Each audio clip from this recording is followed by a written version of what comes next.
ವೀಕ್ಷಕರೇ ನಮಸ್ಕಾರ. ನೀವು ನೋಡ್ತಾ ಇದ್ದೀರಾ ವಿಟಿವಿ ಭಾರತ್. ನಾನು ಸುನಂದ. ಬಹುತೇಕ ಸಿನಿಮಾಗಳಲ್ಲಿ ನಟಿಸಿರೋ ರನ್ಯರ ವಿರುದ್ಧ ಕಳ್ಳ ಸಾಗಾಣಿಕೆಯ ಆರೋಪ ಕೇಳಿ ಬಂದಿದೆ. ಹೌದು, 127 ಕೆಜಿ ಚಿನ್ನ ಕಳ್ಳ ಸಾಗಾಣಿಕೆ ಮಾಡಿರೋದು ತನಿಖೆಯಲ್ಲಿ ದೃಢಪಟ್ಟಿದೆ. ಹೀಗಾಗಿ ಕೋರ್ಟ್ ದಂಡ ಪಾವತಿಸುವಂತೆ ರನ್ಯ ರಾವ್ಗೆ ನೋಟಿಸ್ ನೀಡಿದೆ. ಈ ಬಗ್ಗೆ ಇನ್ನಷ್ಟು ಹೇಳ್ತೀವಿ, ಈ ಸ್ಟೋರಿ ನೋಡಿ.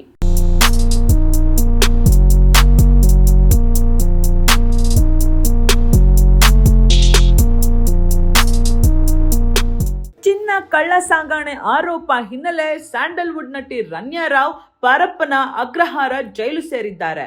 ಗೋಲ್ಡ್ ಬಿಸ್ಕೆಟ್ ರಾಣಿಗೆ ಇದೀಗ ಮತ್ತೊಂದು ಬಿಗ್ ಶಾಕ್ ಆಗಿದೆ. ಜೈಲಿಗೆ ಭೇಟಿ ನೀಡಿದ್ದ DRI ಅಧಿಕಾರಿಗಳು ಅಡ್ಜುಡಿಕೇಶನ್ ಮಾಡಿ ನೋಟಿಸ್ ನೀಡಿದ್ದಾರೆ. ಬರೋಬ್ಬರಿ 102.55 ಕೋಟಿ ರೂಪಾಯಿ ದಂಡ ಪಾವತಿಸುವಂತೆ DRI ನೋಟಿಸ್ ನೀಡಿದೆ.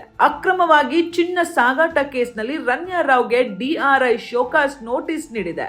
ಮಾರ್ಚ್ 4ರಂದು DRI ಅಧಿಕಾರಿಗಳು ರನ್ಯಾ ರಾವ್ ತಂದಿದ್ದ ಗೋಲ್ಡ್ ಸೀಸ್ ಮಾಡಿ ಬಂಧಿಸಿದ್ರು. ಕಳ್ಳ ಸಾಗಾಣೆ ವಸ್ತುಗಳನ್ನ ಅಧಿಕಾರಿಗಳು 6 ತಿಂಗಳಲ್ಲಿ ವಸೂಲಿ ಮಾಡಬೇಕಾಗಿತ್ತು.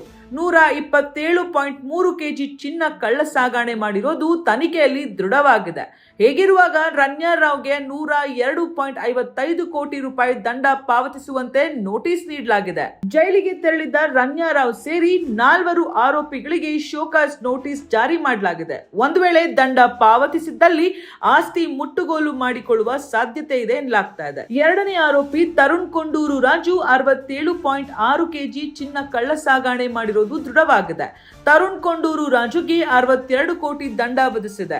ಸಾಹಿಲ್ ಜೈನ್ ಮತ್ತು ಭರತ್ ಜೈನ್ ತಲಾ 63.61 ಕೆಜಿ ಕಳ್ಳ ಸಾಗಣೆ ಮಾಡಿದ್ದಾರೆ. ಸಾಹಿಲ್ ಜೈನ್ ಮತ್ತು ಭರತ್ ಜೈನ್ ತಲಾ 63.61 ಕೆಜಿ ಕಳ್ಳ ಸಾಗಣೆ ಮಾಡಿದ್ದಾರೆ. ಭರತ್ ಜೈನ್ ಹಾಗೂ ಸಾಹಿಲ್ ಜೈನ್ 63 ಕೋಟಿ ದಂಡ ಪಾವತಿಗೆ ಸೂಚನೆ ನೀಡಲಾಗಿದೆ. ನೋಟಿಸ್ ಸೇರಿ 2500 ಪುಟಗಳ ದಾಖಲೆಗಳನ್ನ DRI ಅಧಿಕಾರಿಗಳು ಕೋರ್ಟ್ಗೆ ಸಲ್ಲಿಕೆ ಮಾಡಿದ್ದಾರೆ.